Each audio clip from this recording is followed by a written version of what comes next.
topic today is called It's All About the Children.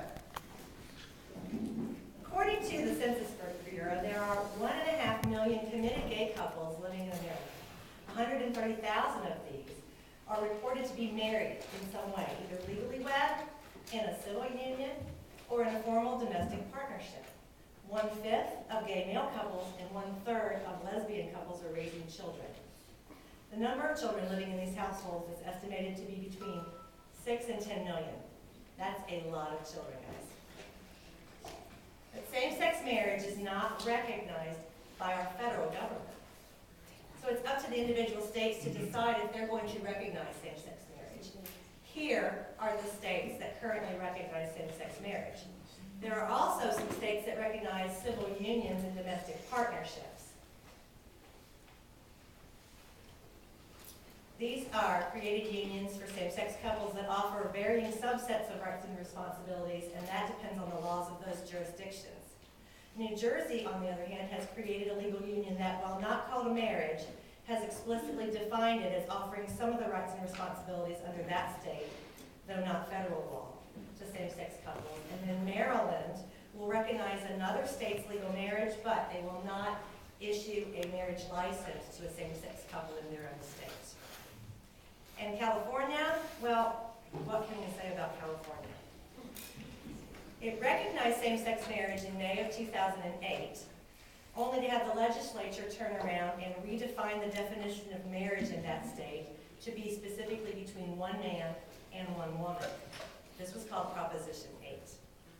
This effectively stopped everything by November of the same year, and in between June and November of that year, about 14,000 couples, lesbian and gay, married in the state of California.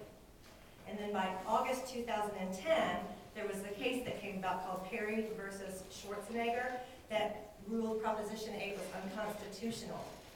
Just last week, I believe it was on the 9th Circuit Court affirmed that Proposition 8 is unconstitutional, and many of us expect that the United States Supreme Court will decide on that eventually. So what's all the fuss? Well, it's become so important to same-sex couples to slug it out about legally being married in the United States because if you're legally married, the federal government confers more than 1,138 rights and protections to you if you're a United States citizen that's legally married. Some of the benefits include financial benefits. You can file joint tax returns, you can get public assistance as a family, you can get better insurance rates, you can get retirement or pension for your deceased spouse. Some of the medical benefits include being able to go in and visit your spouse if they're in intensive care, or being able to get insurance coverage under your spouse's plan, or bereavement, or family leave. And then additional benefits, you get jail visitation if it's family only, if it's a family only situation and you're a family member. Some companies and organizations will give you tuition discounts if you're part of the family. And let's not forget the spousal communication privilege that everyone uses in the courts. But in Texas does not recognize same-sex marriages. And thus far, Texas has refused to help any legally married same-sex couple that's been married in another state obtain a divorce in Texas. So an LGBT couple could try to do something proactive and protect themselves in Texas. They could give themselves some of the rights and protections that heterosexual couples have. For example, they could try to put together a domestic partnership agreement, something that would help them decide how to title property when it's purchased, or how to divide their estate if they separate later on, how to give provisions for visitation and custody, or to state how the couple will handle any future shared parenting. They could set up wills or trusts, because we all know that if you don't set up a will to devise your property and you die intestate, your partner will be given 0, and the rest of your family, it will go down through consanguinity, is that how it works? You could also sign power of attorney, so medical power of attorney in case your partner is on life support. You don't want someone else coming in that's a third cousin once removed to make that decision when you know your partner best, and living wills. But oftentimes, These couples don't think about doing things like that in Texas when they're happy, when everything's going the right way. It's when things start falling apart, and then it's too late. So how can a family lawyer help? What if a couple wants to adopt a child in Texas and they're getting along quite well? Or what if they're splitting up and they've got property divisions or child custody disputes? That's why we have our panel here to talk to you today. We have Keith Griffin, David Cole, and Michelle O'Neill with us today. Bet y'all can't guess which one I am. Please welcome our attorneys to SMU.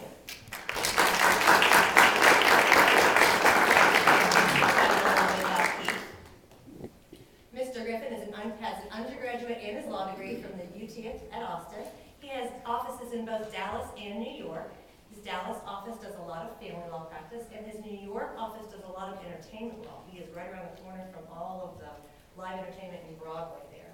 He's board certified in family law since 1979, member of the New York Bar Association and the Dallas Bar Association, and he says one of his most honored accomplishments is that his peers have given him the highest AV rating with Martindale Hubbard for highest legal ability and ethical standards. We have Mr. Cole. He is from Little Flower Adoptions. He earned both his BA at the University of Texas and his law degree from Pepperdine School of Law. He specializes in adoption and assisted reproduction. He's a member of the American Academy of Adoption Attorneys, a charter member of the Dallas County Child Death Review Team. He earned the award in 1995 from the American Bar Association's Child Advocacy. And he has been involved in both the Governor's Adoption Initiative Task Force, the Dallas Family Connection, and the Texas Association for Infant Mental Health. Last but not least, Michelle O'Neill from O'Neill & Attorneys has earned her undergraduate and law degrees from Baylor, has been certified in family law since 1997, and has her board specialization. She's served as a barrister and Annette Stewart into the court since 2003. She's been the author of 2 books. One is called All About Texas Law and Kids, and the other, Basics of Texas Law and Divorce, and many numerous articles. You can get that through her website.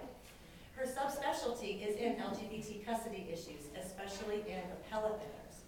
And she is also, like Keith, has received an AV peer review rating with Martindale Hubbard for the highest quality legal ability and ethical standards. So before we start any individual questions, one of the things I wanted to do is open the discussion by giving our panel a little bit of time to introduce themselves. And so therefore, this question goes out to each of you. Can you tell our audience, one at a time, about how you came to practice in family law in this arena, and what particular experiences in your professional life brought you to specialize, so to speak, or focus, so to speak, on this particular area that you practice? Anyone can go first? I'll start. Sure. My name is Keith Griffin. It's a great pleasure to be here. Particularly a pleasure to be up here with these other 2 attorneys. Let me say real quickly, one of the great things, and I'm glad to see the judge sitting here, one of the great things about practicing family law in Texas is that, in Dallas, is that the family law bar here is a very close-knit group of people. We may chew each other up and spit each other out in the courtroom, but when we get out of the courtroom, we're very, very close, and we're very, very caring about each other, and so it's a great pleasure to be sitting up here with my 2 dear friends. I got into family law quite simply. I was the low man on the totem pole in a small law office, and nobody else wanted to do divorces, and this was right about the time that they started a certification program.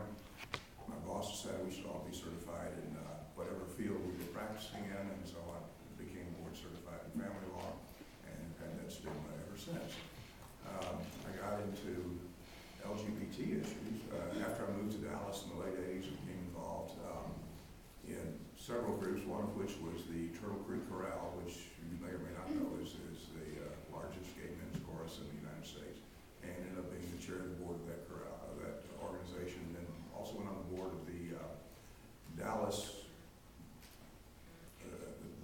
part of the Human Rights Campaign, and went on as I said, on the board of that organization. And so as a result, cases started being referred to me, and I think I handled my first gay parent, father, in a post-divorce matter in, I believe, 1992. It